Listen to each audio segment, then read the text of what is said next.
Yo, so ស្ដីអ្នកនរគ្នាខ្ញុំបាទគ្រូសាវ៉ាថ្ងៃនេះធ្វើការបញ្ចប់ជាមួយនឹង season 1 part 1របស់យើងទាំងអស់គ្នាប្រាំនៃភ័ក្រនឹងភ្លាមនឹងគេក៏បង្ហាញអំពីលពមអ្នកដែលគាត់នឹងគឺបាននិយាយទៅកាន់តាស៊ូទៅដោយសារតែតាស៊ូឥឡូវគាត់នឹងក៏បានធ្វើការសុំគាត់មកធ្វើការ part time ហ្នឹងទៅមូលហេតុក៏ដោយសារតែតាស៊ូគាត់នឹងគឺត្រូវការជាមួយថវិកាខ្លាំងមែនតើបាទ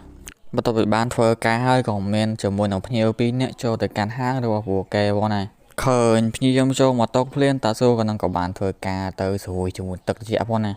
ាហើយបរិះមេនឹងគិតតែនិយាយជាមួយតាស៊ូតែម៉េចកូនចៅគេក៏បានធ្វើការកំងអូដឺទៅកាន់តាស៊ូទូបានជាមួយនឹងអូដឺហើយតាស៊ូក៏នឹងក៏បានធ្វើការរៀបចំទៅកាន់ភ្ញៀវទៅដែលថាគាត់ធ្វើជាមួយពិតចិត្តលោឡើងមែនតើក៏អ្វីដែលគាត់ចេញមកក៏មានរូបរាងលយផងដែរឃើញអញ្ចឹងពួកគេទាំងពីរក៏បានធ្វើការសរសើរទៅកាន់ស្នាដៃរបស់តាស៊ូទៅអំឡុងប៉ុណ្ណឹងផ្ដាល់ណាមេគេក៏បានសួរទៅថាណាគេគឺជាអ្នកអូដឺគឺយើងភ្លាមកូនចៅគាត់ទៅថាគាត់នឹងណាគឺជាអ្នកអូដឺហើយដល់យើងភ្លាមមេក៏បានធ្វើការស្ដីឲ្យកូនចៅព្រោះមេកំងមុនមិនកូនចៅកំងមុនទេបន្ទាប់ពីសុំទោសមែនហើយមានណាតាស៊ូក៏នឹងក៏បានធ្វើការលើកជាមួយនឹងអូម៉ាឡេតទៅកាន់ពួកគេទាំងពីរដែរលើអញ្ចឹងភ្លាមមេក៏បានទៅថាគាត់នឹងប៉ុណ្ណាគឺបានកំងជាមួយនឹងអូម៉ាឡេតទេហើយលើឡើងភ្លាមកូនចៅគាត់បានទៅគាត់ប៉ុណ្ណាគឺជាអ្នកកំងហ្នឹងចំណែកតាស៊ូវិញឃើញថាអូម៉ាឡេតហ្នឹងគឺអត់មានទឹកបាញ់ពណ៌ទេគាត់នឹងក៏បានធ្វើការគោទឹកបាញ់ពណ៌ទៅដោយដាក់ពាក្យថាហ្គេងនេះហ្គេងស្ទើដែលពួកគេគឺជាយ៉ាគូសាដែលគាត់ដាក់ឈ្មោះហ្គេងស្ទើណា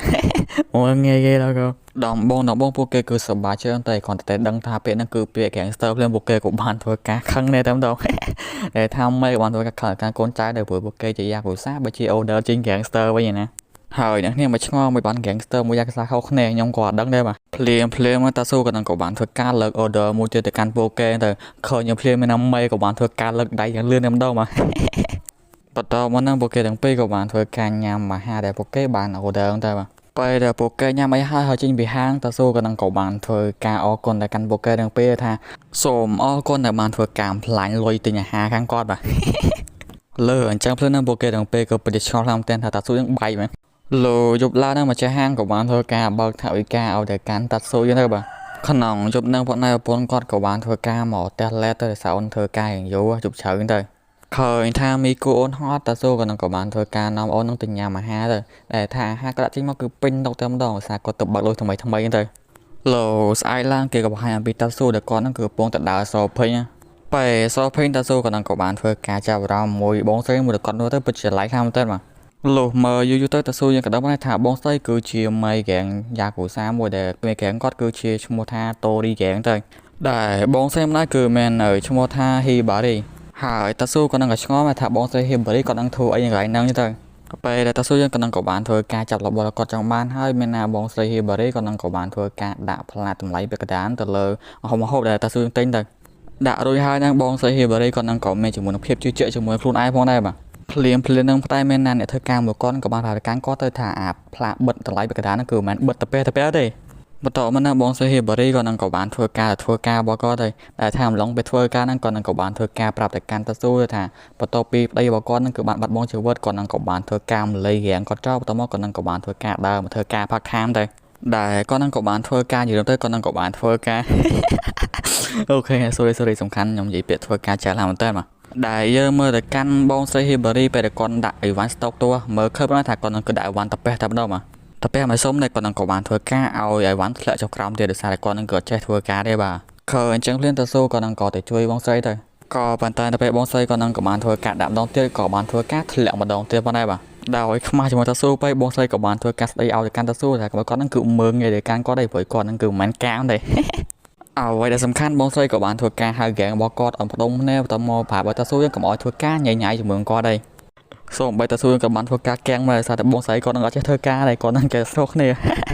ឃើញថាតាស៊ូក៏បានប្រាប់ទៅកាន់បងស្រីថាអ្វីគាត់ចង់ប្រាប់គាត់ជាលើកចុងក្រោយគឺថាអីវ៉ាន់ដែលគាត់ដាក់គឺដាក់ខុសកន្លែងមកលើអញ្ចឹងហ្នឹងបងស្រីគាត់នឹងក៏បានរត់ទៅបាត់ទៅសារគាត់នឹងគឺខ្ជិលនិយាយជាមួយតាស៊ូវិញពេកឥឡូវហ្នឹងប៉ុន្តែបងស្រីគាត់នឹងគឺជាអ្នកគិតលុយវិញម្ដងពេលដែលបងស្រី scan អីវ៉ាន់ឲ្យតាស៊ូក៏នឹងក៏បានធ្វើការសួរទៅកាន់បងស្រីថាអីវ៉ាន់គាត់គឺ scan 2 ដងបង scan 2 ដងមកលើអញ្ចឹងភ្លាមនឹងកូនចៅរបស់បងស្រីក៏បានធ្វើការចំអវាយមួយតាស៊ូយ៉ាងផ្ដែភាសាខៃការគាត់នឹងគឺមើងងាយទៅកាន់បងស្រីរបស់គាត់ឃើញអញ្ចឹងតាស៊ូក៏បានឲ្យពួកគេនឹងធ្វើការមើលទៅកាន់ស្លឹកតែពួកគេកាន់ទៅឃើញថាគាត់នឹងគឺបាន scan ខុសមែនណាបងស្រីគាត់នឹងក៏បានធ្វើការអូសចែកគាត់នឹងគឺសុំទោសទៅកាន់តាស៊ូដែរបាទ បន្ទាប់ពីនោះមកនឹងគេក៏បង្ហាញអំពីមីគូជាមួយនឹងម៉ាសាផងដែរដែលថាពួកគេទាំងពីរគឺមានកម្រងក្នុងការធ្វើជាមួយនឹងនំខេកឲ្យទៅកាន់តាស៊ូដែលពួកគេគឺចង់ surprise ទៅកាន់តាស៊ូទៅពីព្រោះឯថ្ងៃនេះមិនគឺជាថ្ងៃខួបកំណើតរបស់តាស៊ូគឺថ្ងៃ birthday របស់គាត់ទៅតែអ្វីដែលគួរឲ្យកត់សម្គាល់ហ្នឹងគឺថាពួកគេទាំងពីរគឺអត់ចេះធ្វើម្ហូបទេបាទដូចស្អីមានន័យថាពួកគេគឺអត់ចេះធ្វើនំខេកឲ្យទៅកាន់តាស៊ូហ្នឹងទេហើយនៅពេលដែលតាស៊ូយើងក៏នឹងគឺបានធ្វើការមកទីមហូបវិញនៅមានណាផ្ទះពិតជាញ៉ៃខ្លាំងតែសម្រាប់តាស៊ូយើងក៏នឹងក៏មានជាមួយនឹងការកៀងមកដែរបាទអញ្ចឹងធ្វើនឹងមីគូនឹងក៏បានធ្វើការប្រាប់ដំណើររឿងទៅកាន់តាស៊ូទៅឃើញដឹងដំណឹងហើយតាស៊ូក៏នឹងក៏បានធ្វើការប្រាប់ទៅការប្រពន្ធគាត់ទៅអីចាំគាត់នឹងគឺធ្វើការសងស្រីវិញហើយបន្ទាប់មកតាស៊ូក៏នឹងក៏បានធ្វើការធ្វើនំខេកឲ្យគាត់ទៅព្រោះរៀបចំឲ្យហើយតាស៊ូក៏នឹងក៏បានធ្វើការទៅ surprise ខ្លួនឯងដែលថាគាត់នឹងប៉ុណ្ណាក៏បានធ្វើការស្រែក Happy Birthday ទៅកាន់ខ្លួនឯងតពីញ៉ាំអីហើយពួកគេទាំងពីរក៏បានធ្វើការឲ្យកាដូទៅកាន់តាស៊ូទៅដែលកាដូពួកគេគឺមានដូចជាខ្សែកជាមួយនឹងវ៉ែនតាមកក៏អត់ទេហើយស្អែកឡើងពេលតាស៊ូក៏នឹងអង្គុយតែឯងនឹងមេរបស់គាត់ក៏បានធ្វើការមកលេងជាមួយនឹងគាត់ផងដែរមេរបស់គាត់គឺមកដើម្បីយកឆ្កែមកដើរលេងហ្នឹងហើយមេក៏បានប្រាប់ទៅកាន់តាស៊ូថាឥឡូវនេះគាត់នឹងគឺបានធ្វើការសម្រាកពីធ្វើមេយ៉ាកូសាហើយលើអញ្ចឹងភ្លាមតាស៊ូក៏បានធ្វើការប្រាប់ទៅកាន់មេគាត់ថាឥឡូវនេះគាត់នឹងគឺជាបរិយាមេផ្ទះវិញហើយ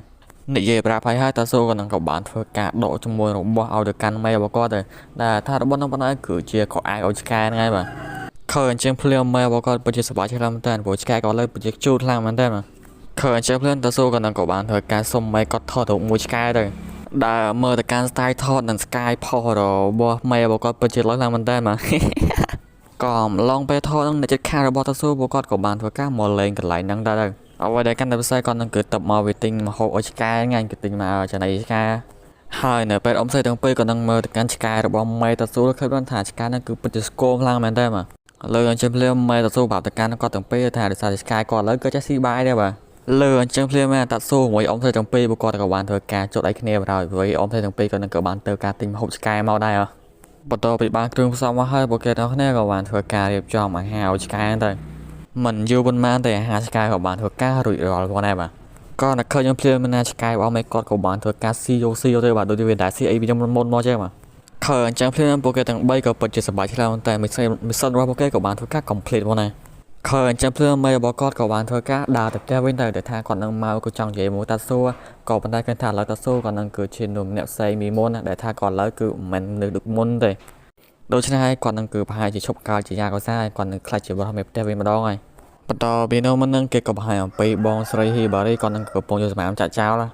កំឡុងពេលហ្នឹងបងស្រីគាត់នឹងក៏បានធ្វើការឃើញជាមួយឆ្មាមួយវាជោគខ្លាំងមែនតើគាត់ថាឆ្មានឹងគឺជាឆ្មាមួយដែលអត់មានផ្ទះនៅទៅ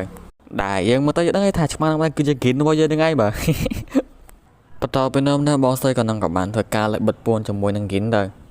ហើយពេលដែលបងស្រីគាត់នឹងគេរៀបស្រាយពាក់ម៉ែវហើយមានណាតាស៊ូក៏បានធ្វើការដើរកាត់នឹងតែម្ដងទៅបាទហើយដល់ខ្វាញ់តាស៊ូបងស្រីក៏នឹងក៏បានធ្វើការថោតាស៊ូថាគាត់នឹងមកគេចង់វាយទេមែនហើយទី import pack មួយនេះសិនមួយរបស់យើងគឺមានតែប៉ុណ្្នឹងពីខ្ញុំបាទគ្រូសវ៉ា goodbye というわけでサービスショットいやーどこ向いてんだどこあ